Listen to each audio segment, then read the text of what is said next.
started. So for this competition this year, this is something that's brand new, which is why we partnered with OWASP Philadelphia to see if we can make connections between this framework and social engineering. So what exactly is OWASP? So OWASP stands for the Open Worldwide Application Security Project.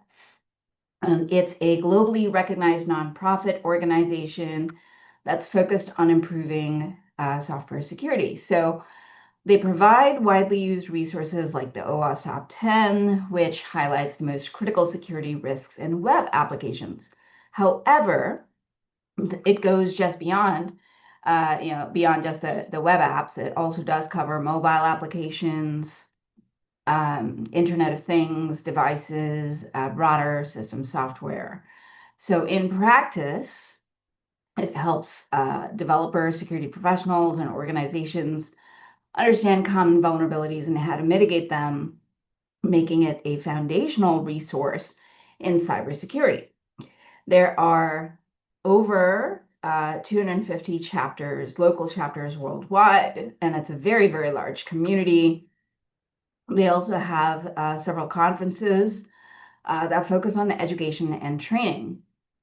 So one of the things we want you to think about is recognize that OWASP is not necessarily a checklist, right? It's a map of predictable failure points where humans or organizations and tech interact.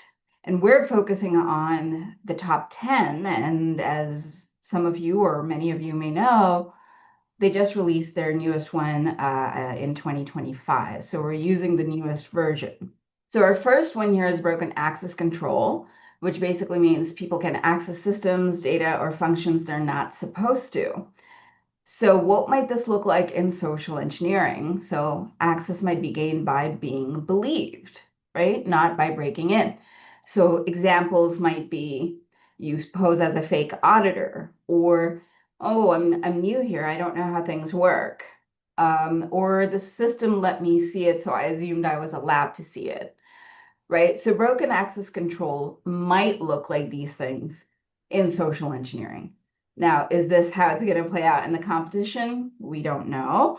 Right? That's for you to show us, but this is one manifestation of it in the social engineering space. We have security misconfiguration. So this is where systems were left left with unsafe default settings. So what might it look like in this context of social engineering? People might be careless, or they might want to choose security or choose convenience over security. So that's what the attacker is going to rely on, right? That component of human behavior. So how are some ways that this might manifest? It could be passwords were never changed. Maybe file directories are open, all right? Anyone can access them. Or maybe we have administration portals that are, unfortunately public space facing. So these are some of the ways, again, that security misconfiguration might show up in the space of social engineering, okay? So like I said, we're curious to see how you think about these things. The next one is software supply chain failures. So here we have organizations that rely on software tools and services built by other people, right? So not only did you not design it, but you're placing trust in those systems that you were using. So one way that this might manifest in social engineering is attackers may not go after you, right, as a target, but they might go after those you trust or those whose products and services you use. So if you're using vendor products, do they have any vulnerabilities that you can exploit, right? So some examples might be fake software updates, malicious plugins or dependencies, compromised third-party vendors, and saying things like, oh, this came from our trusted provider, this must be fine, right? And you go ahead and download the attachment or click on the link or whatever it may be. So again, when you are designing your campaigns in this competition, what might some of these look like, right, as you design them? So again, it is strongly encouraged that you go through the OWASP framework for this competition and then go beyond that and think creatively about how this is going to play out for you. All right, then we have cryptographic failures. So this is where sensitive data aren't properly protected, or perhaps, unfortunately, even worse, they're not even protected at all. So attackers in this case could convince people to hand over sensitive data that should never have been done so or never have been exposed, right? So that's what it might look like in social engineering.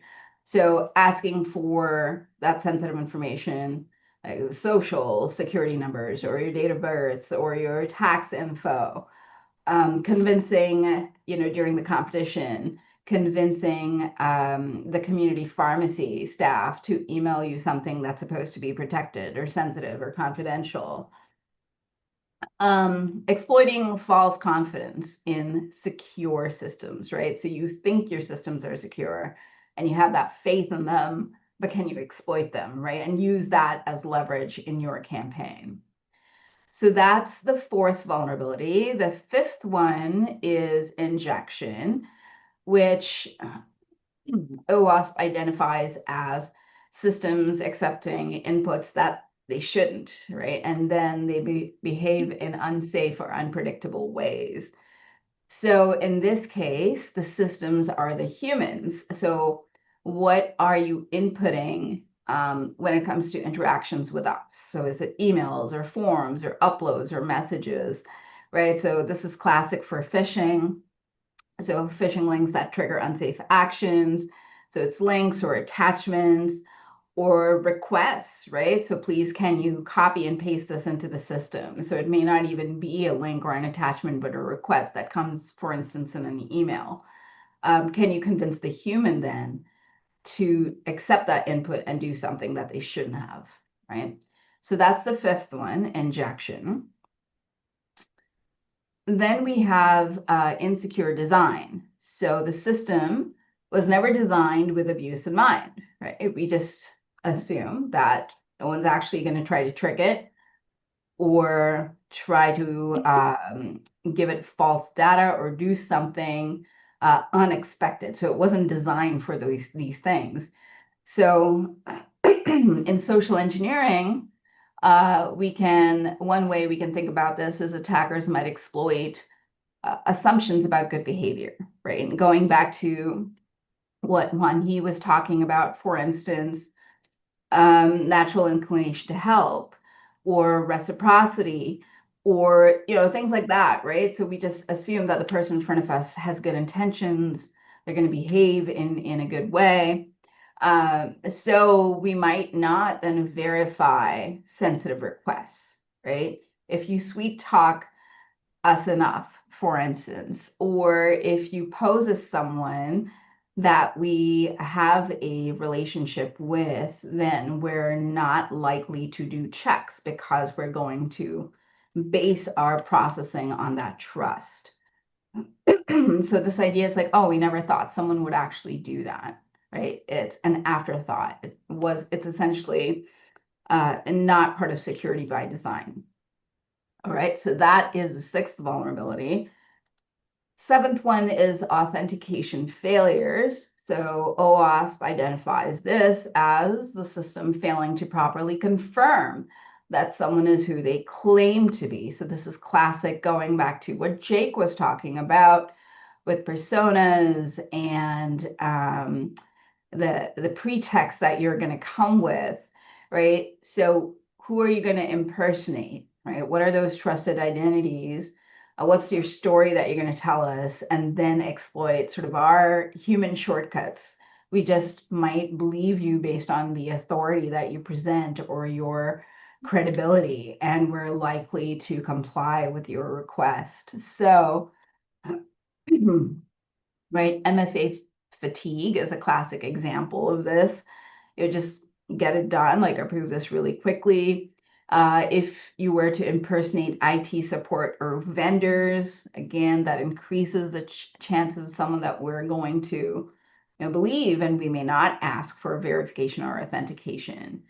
So that is, again, one of the other vulnerabilities that made it to the OWASP top 10.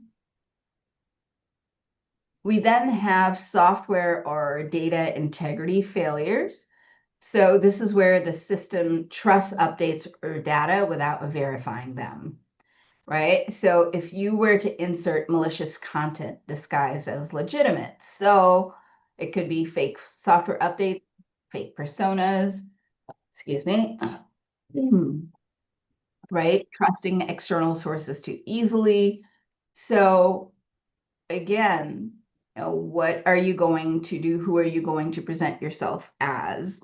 How might this show up in your campaign? What would this look like in the social engineering space? All right, then we have security logging and alerting failures. So this is where suspicious behavior is not tracked or noticed, right? And in this case, going back to Jake's sort of tips, right? Acting with confidence, or just being, acting as if you're supposed to be there, right? And you can act boldly because maybe no one is watching you. So some examples of this is, if multiple phishing attempts went unnoticed, or if suspicious logins were ignored, right? Or we do maybe have incidents, but we're not alerting quickly. So maybe the way this manifests is you try to trick someone, it doesn't work, but instead of alerting me, let's say me alerting my colleague, I might just punt to my colleague without giving them a heads up, like something sketchy here, right? So what would this look like in your social engineering campaign? Then we have mishandling of exceptional conditions. So when you do get something that is unexpected, what do you do with it, right? One of the things that social engineering is fantastic at is creating perhaps emergencies or diversions or things that are going to make you look the other way, to distract you or to create that sense of urgency, which might override the normal safeguards that you have, right? Hey, the system's down. We need this immediately. Can you just go ahead and get this done so we don't waste time here, right? So having like fake crises or urgent deadlines, or error messages that might reveal sensitive information. So you might have us on the phone and trying to get us to do something.